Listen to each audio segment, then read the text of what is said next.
할렐루야 샬롬. 우리 인사합니다. 할렐루야 샬롬 샬롬 샬롬 샬롬 샬롬. 하나님 사랑합니다. 여러분 주 안에서 사랑합니다. 오늘 자 17장 1절부터 9절까지의 말씀. 네, 하나님께서 우리에게 귀한, 나는 뭐라고 그러세요? 전능한 하나님이라, Almighty God 이렇게 얘기하고 있죠. 예, 나는 전능한 하나님이라. 네, 4절 보니 보라 내 언약이 너와 함께 있으니 너는 여러 민족의 아버지가 되라 그러죠. 이제후로는 내 이름을 아브라함이라 하지 아니하고 아브라함이라 하리니 이는 내가 너를 여러 민족의 아버지가.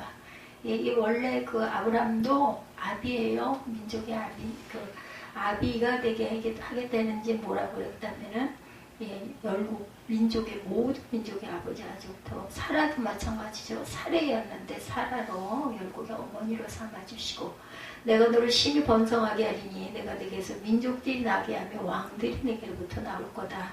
내가 내 언약을 나와 너 및 내 대대 후손 사이에 세워 영원한 언약을 삼고 내가 너와 내 후손의 하나님이 되리라.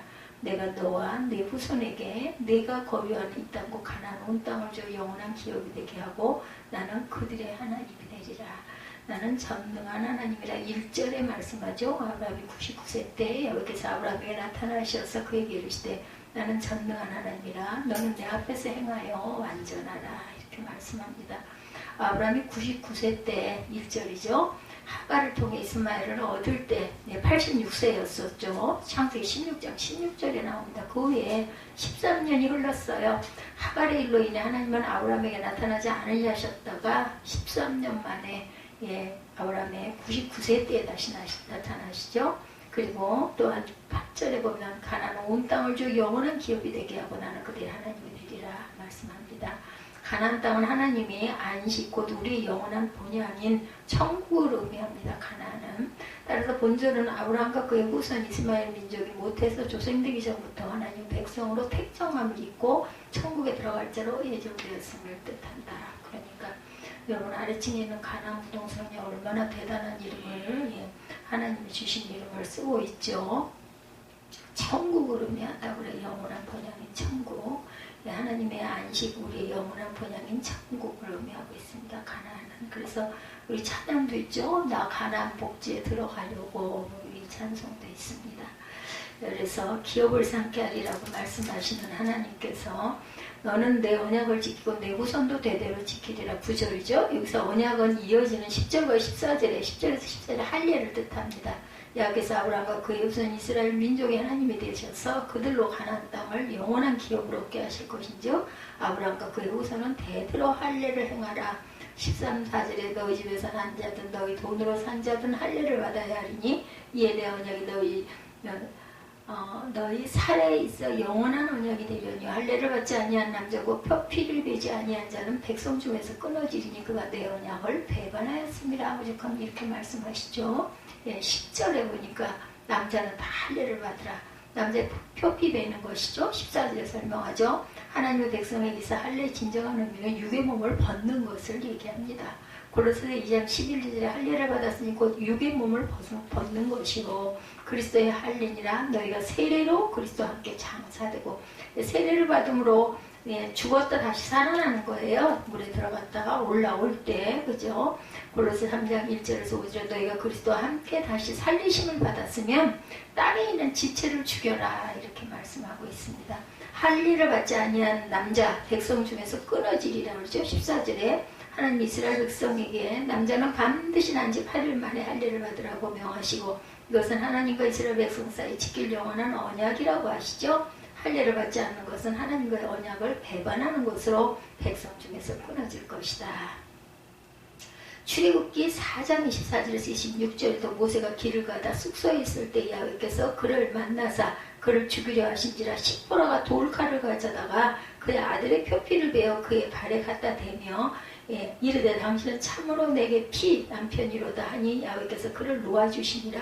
그때 십보라가 피남편이라 하면 할례 때문이었어요. 그래서 살리죠, 남편을.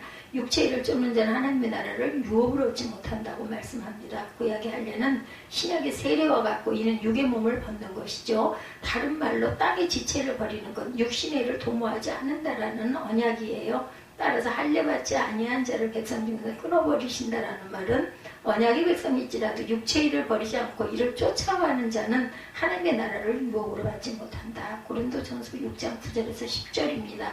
미혹을 받지 말라. 음행하는 자나 우상 숭배하는 자나 간음하는 자는 하나님의 나라를 유혹으로 받지 못하리라. 갈라디아서 5장 19절에서 21절에도 말씀합니다. 육체의 일은 분명하니 곧 음행과 더러운 것과 호색과 이런 일을 하는 자들은 하나님의 나라를 유혹으로 받지 못할 것이요. 골로새 3장 5, 6절에도 땅에 있는 지체를 죽이라 곧 음란과 부정과 사욕과 이것들로 말미암아 하나님의 진노가 임하니라. 로마서 8장 13절에 너희가 육신대로 살면 반드시 죽을 것이로되 영으로 몸의 행실을 죽이면 살리니. 그러니 우리는 항상 우리 육신의 것들을 다독여 죽이면서 살아가야 되죠. 하나님의 은혜로 살아갑니다. 미국에서 있었던 일이에요. 어느 날 늦은 밤에 한 외판원이 자동차를 급히 몰고 호텔 앞에 도착을 합니다. 호텔에서 방을 하나 구하려고 했는데 굉장히 호텔들이 그렇게 우리가 생각하는 것처럼 크고 활발한 그런 호텔들이 아니었던 것 같아요. 안내원은 빈 방이 없다고 얘기합니다. 방이 많지가 않았고 그 호텔은 아마 자그마한 호텔이었는지 빈 방이 없다는 말을 듣는 순간 이 사람은 너무나 피곤해. 외판원 조금일 일하고 이제 좀 자야 되겠어서 가는데 그만 방이 없대. 늦은 시간에 실망하고 낙담해서 피로가 한꺼번에 확 몰려옵니다. 하루 종일 여행을 하고 수고하고 밤늦게 호텔에 쉬려고 했는데 호텔을 찾아 이제는 헤매게 됐어. 문 밖으로 나가가지고. 그래서 지친 모습으로 호텔 문을 나서려고 할 때 로비에서 쉬고 있던 점잖은 신사가 가까이 가서 말합니다. 방이 없다고 하니 힘드시겠습니다. 나는 윌리엄입니다. 손을 내밀고 자기 소개를 하면서 그와 함께 대화를 하게 됩니다. 지금 늦은 시간에 여기저기 다녀도 아마 방을 구할 수가 없으실 텐데 몹시 피곤해 보이는데 이렇게 하면 어떻겠소? 내가 지금 이 호텔에 묵고 있습니다. 내 방은 작은 침대가 2개입니다. 트윈 침대였던 것 같아요. 내가 한 침대를 사용하고 침대 하나는 비어 있으니 그거를 이용하고 싶은 마음이 있으면 그렇게 하시겠소? 하고 이제 아주 그 선의를 베푸는 거죠. 이 말을 듣다가는 갑작스런 친절에 정신이 번쩍 난 거예요. 그래서 너무나 고마워서 정말 이런 고마운 분이 어딨나. 그는 거절할 이유가 없어서 정말 감사합니다. 그렇게 하겠습니다. 그분의 안내로 호텔방에 들어갑니다. 짐을 내려놓고 하룻밤을 쉬었어요. 새벽에 돼서 눈을 떠서 보니까 이 점잖은 신사는 벌써 세수를 하고 옷을 단정히 차려입고 앉아서 성경을 읽고 있더랍니다. 그리고 손님에게 청합니다. 나는 예수 믿는 사람입니다. 아침 일찍 일어나 성경 보고 기도하는 습관이 되어 있는데 선생님 나와 함께 기도하고 성경 읽고 그렇게 하고자 하시지 않습니까? 하고 권유를 합니다. 신뢰를 져가지고 싫다고 할 수가 없어서 네 그러겠습니다. 그러고는 급히 일어나서 세수를 하고 단정히 앉아서 성경을 쭉 읽은 후에 신사가 기도를 하면서 나라와 대통령을 위해서 사회를 위해서 기도하고 특별히 마주 앉은 자신을 위해서 기도를 해주더라는 거예요. 그리고는 경건서가 끝났어요. 그러면서 이제 이분이 얘기를 합니다. 제가 한 말씀 드리겠습니다. 손을 딱 잡고 하시는 말씀이 뭐라고 그러겠어요? 예수님을 영접하지 않겠습니까? 라고 말하더랍니다. 근데 그것도 거절할 수가 없더랍니다.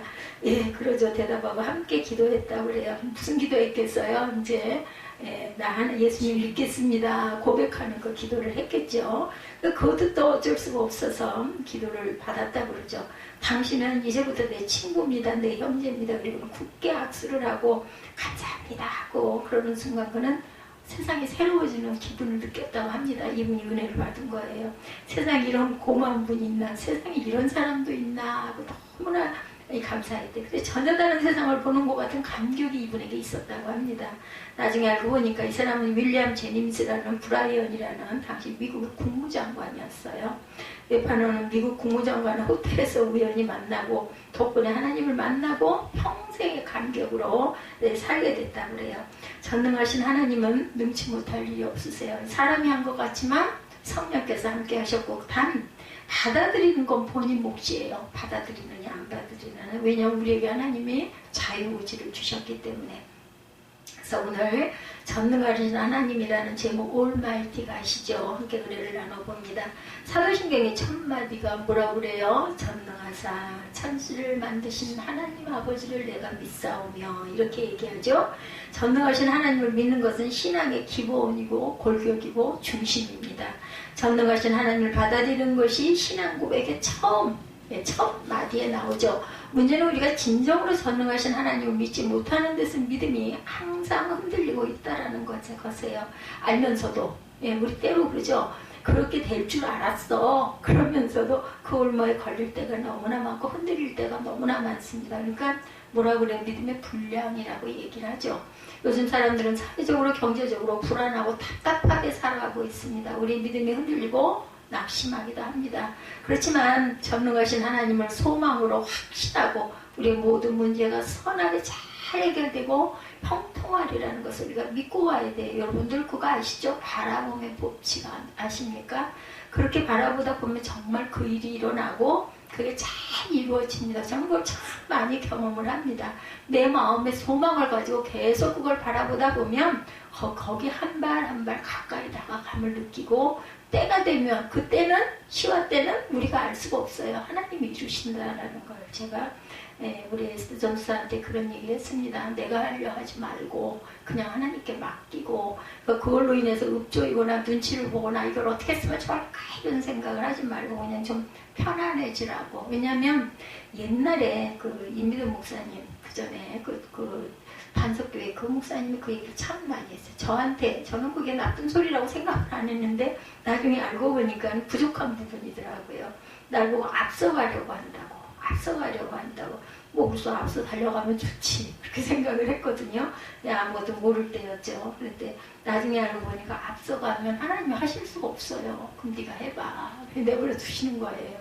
그러다 뭐 오래 걸리는 거죠. 힘들어지는 거죠. 이제 죽겠어. 그러면요 손 들고 갑니다. 엉엉 울죠. 이거 안 돼요. 그리고 울고 하면 나중에 보면은 하나님 그래도 선으로 인도하셔서 저를 이 자리에까지 여기에 이렇게 서 있을 수 있도록. 저는 하나님이 아니었으면 좀 벌써 저희 어머니 나이 때 저는 그때 고비를 제가 마음으로 맞았었어요. 진짜로. 뭐 입으로 하는 말이 아니라 어머니가 56세에 돌아가셨거든요. 그 해가 정말 힘들었습니다. 꼭 제가 갈 것 같은 그런 마음을 굉장히 많이 가졌었어요. 어려움도 있었고. 근데 하나님이 지금까지 살게 해주셨어요. 또 앞으로 몇 발이나 갈지 글쎄 정말로 그래요. 하루하루가 어떻게 될지 다음 달에 어떻게 될지 내가 2023년을 맞을지 정말로 그런 생각이 듭니다. 하나님은 전능하신 분으로 자신을 계시하십니다. 이렇게 여러분들 만나시지 않아요? 만나시죠. 하나님 만나십니다. 어떤 사건 속에서 만나고 오늘 일부 예배 가운데 하나님을 저는 만났습니다. 오늘 본문에도 이렇게 얘기하면 영상이 찍으면서 저 이상한 목사니까 그런 뜻이 아니고 마음에 어떤 답을 받았다. 말씀에서 이 말씀이구나. 이제 이런 저는 그렇게 표현을 합니다. 하나님의 본문을 보면 부르심을 받고 자녀를 주실 것을 약속을 받았죠. 아브라함이. 그런데 어땠어요? 아무런 소식이 없는 거예요. 그 약속을 받고 났는데도 10년 정도를 소식이 없이 가다 보니까는 너무나 힘이 들어가지고 하가를 통해서 이스마엘을 낳게 되죠. 아브라함에게 하나님은 전능하신 하나님심을 이미 진작에 계시해 주셨어요. 다시 한번 아브라함에게 언약을 하시죠. 그리고 이름을 아브라함을 뭐라고 부른다? 아브라함이라고 열국의 아비다. 사례는 사라로 이름을 바꿔주시죠. 열국의 어머니. 열국의 아비와 열국의 어미가 됐어요. 아브라함과 사라가. 그리고 하나님은 아브라함에게 아들을 주시겠다고 약속하고 이름을 이삭이라고 주십니다. 아브라함이 17장 19절에 보면은 하나님이 이르시되 아니라 내 아내 사라가 내게 아들을 낳으리니 너는 그 이름을 이삭이라 하라. 내가 그와 내 언약을 세우리니 그의 후손에게 영원한 언약이 되리라. 본문에서 이렇게 얘기하죠. 이것이 창세기 17장의 아주 가장 중요한 줄거리입니다. 1절에 나타난 말씀을 봅니다. 99세하고 나오죠. 17장 1절. 예, 저는 성경을 항상 찾아서 봅니다. 왜냐하면 예, 프린트 잘못되거나 해가지고 또 그냥 무심히 또 다른 걸 읽고 앉았을 수도 있고, 장이 하나 넘어가서 넘기고 보다가 또 그것도 깜빡 잊어버리고는 또 1절이라고 보다 보면 18장 1절이 나오기도 하기 때문에 이제 언젠가부터 좀 눈으로 딱 17장 1절하고 확인을 합니다. 아브라함이 99세 때 야훼께서 아브라함에 나타나서 그에게 이르시되 나는 전능한 하나님이라 너는 내 앞에서 행하여 완전하라, 이렇게 얘기를 하죠. 예, 행하여 완전하라. 그리고 예, 그 후손에게 영원한 언약이 되리라 라고 17장 19절에서 또 하는 말씀하고 있습니다. 18, 19절에 보면 아브라함이 이 하나님께 아뢰되 이스마엘이나 하나님 앞에 살기를 원하나이다. 19절에 하나님이 이르시되 아니라 내 아내 사라가 내게 아들을 낳으리니 너는 그 이름을 이삭이라 하라. 내가 그와 내 언약을 세우리니 그의 후손에게 영원한 언약이 되리라. 이스마엘에 대하여는 20절에 내가 네 말을 들었나니 내가 그에게 복을 주어 그를 매우 크고 생육하고 번성하게 할지라. 그가 12두령을 낳으리니 내가 그를 큰 나라가 되게 하려니와 내 언약은 내가 내년 이 시기에 사라가 내게 낳을 이삭과 세우리라. 내 언약은 네 아들 이삭과 세우되 이스마엘에게도 12 아들을 두령을 낳게 해주겠다고 그래가지고 그만 암몬 자손이 되고 말죠. 1절에 보니 아브라함이 99세 때에 여기서 아브라함에게 나타나서 그에게 이르시되 나는 전능한 하나님이라 올마이티가. 아브라함은 이제 지실대로 지쳤어요. 내년은 100세를 바라보고 아내 사례는 90세가 돼요. 25년 전에 하나님께서 본토 75세 때죠. 본토 친척 아비집을 떠나 내가 네게 지시할 땅으로 가라 하셨을 때 순종의 걸음을 떠났어요. 근데 그때 뭐라고 말씀에 나와 있냐면 갈 바를 알지 못하고 떠났다고 그래요. 그때는 지도가 있는 것도 아니고 어디를 알아서 아는 곳을 가는 것도 아니니 얼마나 이 떠나면서도 막연하고 정처 없이 가는 길을. 중요한 건 뭐예요? 떠나려고 개나리 부침을 싣고 나왔다라는 게 중요합니다. 발길을 뗐다는 거. 그거 보통 사람들 같으면 그렇게 하겠어요. 내가 여기가 있는 근거지 뭐. 종들도 많고 꽤 살았어요, 아브라함이. 그런데 그 떠날 때는 정말 다 놓고 가야 되는 게 커다 할 텐데도 어딜지도 모르면서 하나님이 가라고 하시니까 갔다는 거. 그게 바로 믿음이고 이것을 또 하나님이 보신 거죠. 우리 저 같으면 뭐 떠날 때 어이구 내가 무엇을 먹을까, 어디 가서 잠을 잘까, 이거 추워서 어떻게, 더워서 어떻게, 뜨거워서 어떻게 이랬을 것 같은데 아브라함은 그러지 않았죠. 예, 그러나 1년 2년 세월은 흐르고 몸은 늙고 노쇠했고 인간적으로 생각하면 황혼이기 들어오면 언제 죽을지 알 수가 없어. 근데 아들은 주신다 그러더니 안 주셔. 그죠? 아내 사라 입장에서도 애초부터 불가능한 것을 믿고 온 거예요. 말도 안 돼. 남편을 따랐던 지난 25년이 원망스럽습니다. 자녀를 기다리다가 13년 전 아브라함은 아내의 공고로 여종 하갈을 통해서 아들 이스마엘을 얻었어요. 13년이나 빨리, 그죠? 99세 때 하나님이 다시 나타났는데 그만 13년 전에. 그러면 몇 살이에요? 86세 때인가요? 그죠? 아니 76세 때 아들을 낳은 건가요? 계산이 빨리 안 돼. 13년 전이니까 99대 9세에 나타났으니까 13년 맞아. 86세 맞아요. 그죠? 그나마 노년에 얻은 아들이 잘 자라주는 것만 또 너무나 감사해요. 아들 하나 있으니 얼마나 대견했겠어요. 근데 하나님은 아브라함의 대를 이을 사람은 이스마엘이 아니다라고 오늘 본문에 말씀하죠. 사라의 몸에서 난 자녀라는 것을 여러 번 강조합니다. 그러니까요, 하나님은 말씀하신 것을 시건하시지 않는 하나님이에요. 어떤 방법을 통해서라도 하나님 뜻은 꼭 이루십니다. 그래서 25년을 기다렸지만 지금껏 하나님은 아무런 대책이 없어요. 99살이 되도록. 본문에서 아브라함의 나이가 99세임을 특별히 강조한 것은 아브라함과 살아가진 모든 것이 한계, 마지막에 뭐 그때 되게 나이가 꽤 백몇십 년씩 살기는 했지만 알 수가 없는 나이, 그리고 절대로 출산할 수 없는 나이라는 거죠. 성경에 하갈의 출산 이후 13년 동안의 삶에 대해서 아무런 언급이 없습니다. 인간의 수단과 방법으로 가정 문제를 해결하려다가 가정 불화가 생긴 후에 13년 동안은 아브라함 가정은 영적 암흑기를 겪게 됩니다. 왜냐하면 지지들 마음대로 그죠? 아들을 낳았기 때문이에요. 그러니까 하나님이 나타나시질 않은 거죠. 그리고는 다시 99세 때 나타나시는 거죠. 우리가 아브라함을 믿음의 조상이라고 하지만 그의 신앙은 이렇게 기복이 심했다라는 거니까 뭐 우리는 더 말할 나위도 없어요. 한동안 아브라함도 하나님과 교제가 끊어지고 영적인 잠을 자는 기간이기도 했다. 현대를 사는 우리도 한때 믿음이 좋아서 막 은혜 받고 막 기뻐가지고 막 어이구 정말 하나님이 계시네, 얼마나 감사한지 몰라 막 이러다가 어떨 때는 또 그냥 아이고 계셔 안 계셔, 무슨 기도를 해도 제대로 응답이 안 되고 자꾸 뭐가 안 돼, 이럴 때는 또 우리 믿음이 흔들리죠. 그 원인, 모든 하나님의 약속을 더디 믿고 자기 자신의 꾀와 수단과 방법으로 문제를 해결하다가 가정적인 어려움을 당하고 하나님과 멀어진 경우가 대부분이라는 거. 그래서 제가 앞서가지 말라, 그리고 사람의 눈치를 보지 말라. 저도 이렇게 얘기를 하면서도 저도 사람 눈치를 봅니다. 이 얘기했을 때 또 혹시 시험에 들면 어떡하나, 제가 또 어떻게 생각하려나, 이제 우리 그 육친들하고는 이런 생각을 하죠. 근데 뭐 말씀을 전할 때는 절대로 그러지 않습니다. 틀린 말씀은 절대로 안 전해. 아예 나는 모르니까, 너무 모르는 게 많기 때문에 아는 말씀, 성경에 확실하게 나타나 있는 거, 틀리지 않은 거, 틀린 거는 절대 내가 모르는 거는 안 전합니다. 우리가 알아야 할 것은 하나님께서 이 기간 동안 아브라함에게 나타나지 않은 것은 아브라함을 떠난 것이 아니었다라는 것. 잠자보고 계신 것, 그것도 뭐라고요? 응답이라고 얘기하죠. 기다려라예요. 기다려라.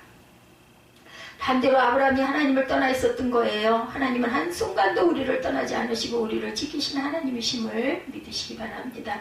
시편 121편 3절입니다. 야훼께서 너를 실족하지 않게 하시면 너를 지키시는 자가 졸지 아니하시리로다. 이스라엘을 지키시는 자는 졸지도 아니하시고 주무시지도 아니하시리라. 이렇게 말씀하죠. 문제가 어디 있어요? 하나님 편에 있는 게 아니라 꼭 저와 여러분에게 있다라는 것. 우리가 부족하고 믿음이 없고 불순종하고 연약하기 때문이다.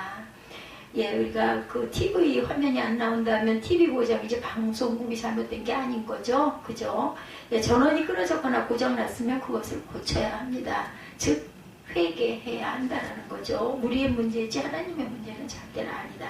자신의 연약함과 부족함과 죄를 바라보고 회개하면 하나님의 음성을 들을 수 있게 됩니다.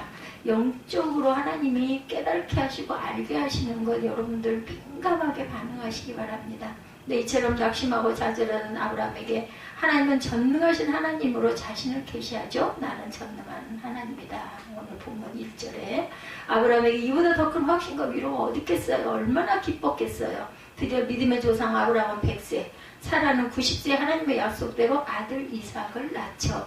이삭은 야곱과 에서를 낳았고 야곱은 12아들을 낳습니다. 12명의 아들이 12지파가 되고 오늘날 이스라엘 백성의 위대한 조상들이 되죠. 하나님은 창조주이시고 구속자이시고 전능하신 분임을 이렇게 계시하십니다.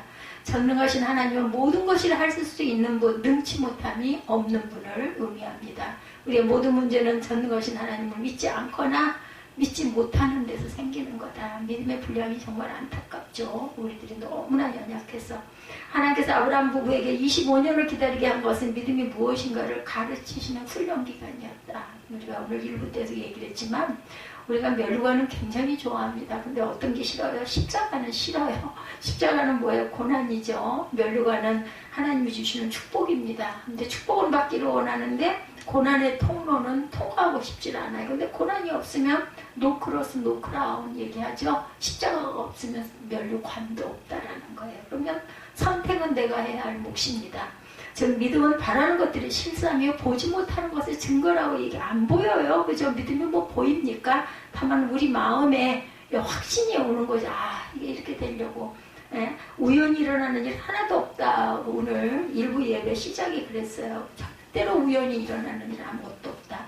하나님은 전능하신 하나님이시고 어떤 문제나 어려움이 있을 때 인간의 생각이나 방법으로 해결하지 말고 하나님께 맡기고 인내하고 기도와 믿음으로 해결하는 지혜로운 저와 여러분들이 되시기를 주님의 이름으로 축복합니다. 1부의 말씀도 2부의 말씀도 하나님께 맡기고 인내하고 기도와 믿음으로 그 믿음을 바라보는 지혜로운 하늘의 지혜를 받는 저와 여러분이 되시기 바랍니다. 두 번째, 하나님은 아브라함의 한계선상에서 찾아오셨어요. 마지막 때 하나님은 아브라함과 자식 없는 사라를 부르시고 약속하실 때 불가능한 믿음으로 가능하게 하시기 위해서 기다리시다가 오래 참으시다가 중요한 건 하나님의 때와 저와 여러분의 때가 다르다는 게 문제예요. 그래서 끝까지 참을 줄 알아야 되고 끝까지 견딜 줄 알아야 되고 아주 인내가 필요해요. 성경 아닌 옛 그 말에도 그런 말이 있죠. 외국 그 표어든가요? 인내는 쓰나 열매는 달다, 이런 이야기가 있습니다. 인내해야 그 다음에 열매가 달게 익힌다는, 익어서 우리가 먹을 수 있다는 것. 아브라함이 99세일 때 하나님은 아브라함의 영육의 한계선에서 찾아오셨어요. 그냥 마지막 때가 됐을 때. 그때까지 잘 살아 있었으니 얼마나 감사해요. 그죠? 한계선상에서 하나님은 우리에게 오셔서 하나님이 누구시고 믿음이 무엇인가를 보여주십니다. 성경 전체가 그렇죠. 구원의 주, 창조의 주, 전능하신 하나님께서 어떻게 택할 사람들을 구원하신가를 기록해 놓은 것이 성경이에요. 예, 누구도 계속해서 나오죠.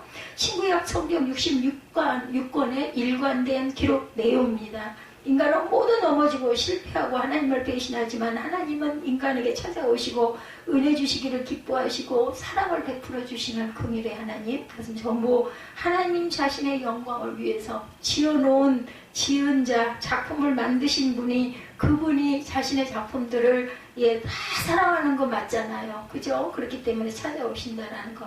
하나님은 이스라엘 전체 역사 모든 사건을 통해 전능하신 하나님이심을 보여줍니다. 출애굽 사건에서 홍해를 육지처럼 가르시고 낮에는 구름 기둥과 불 기둥으로 인도하시고 만나와 메추라기로 40년 동안 먹이시고 옷이 헤어지지 않게 했다고 말씀하세요. 예, 하나님은 전능하신 하나님이심을 이렇게 나타내죠. 구약성경에서 다니엘을 사자굴에서 지켜주신 사건, 다니엘의 친구인 사드락 메삭 아벳느고를 살려주신 것도 모두 다 하나님의 권능입니다. 신약에서 왜 예수님은 물 위로 걸으시고 풍랑을 잠잠케 하셨을까요? 여러분들, 예수님이 전능하신 하나님이심을 선포하셨어요. 왜 하나님은 안전뱅이를 일으키시고 거지 바디메어 눈을 뜨게 하셨습니까? 예수님은 왜 죽은 나사로를 살리시고 자신이 죽으셨다가 사흘 만에 내가 부활할 것이다 라고 말씀하셨을까요? 예수님은 하나님이시고 전능하신 하나님이심을 선포하는 내용입니다. 이 내용들이. 왜냐하면 능치 못할 것이 없으시죠. 빌립보서 4장 13절에 내게 능력 주시는 자 안에서 내가 모든 것을 할 수 있느니라. 그런데 어떤 사람은 할 수 있고 어떤 사람은 할 수 없는 것은 능력 주시는 자를 믿지 않기 때문에 안 되는 거예요. 오래 참지를 못하기 때문에 중간에 그 도중 하차를 합니다. 전능하신 주님, 전능하신 하나님을 믿으면 우리도 모든 일을 믿음으로 행할 수 있다는 것. 오늘날 경제 불황으로 잔뜩 움츠러들고 모든 것에 자신감들을 잃어버리고 자포자기하는 사람들이 너무나 많습니다. 그런 이때 우리가 정말 필요한 것은 전능하신 하나님을 믿는 믿음입니다. 여러분들, 믿음을 갖는 게 낫겠어요? 안 갖는 게 낫겠어요? 예, 아마도 믿는 분들은 다, 예수 믿는 분들은, 지금 여기 예배 드리시는 모든 분들은, 이 시간에 예배 드리는 사람들이 엄청 많죠. 세계적으로.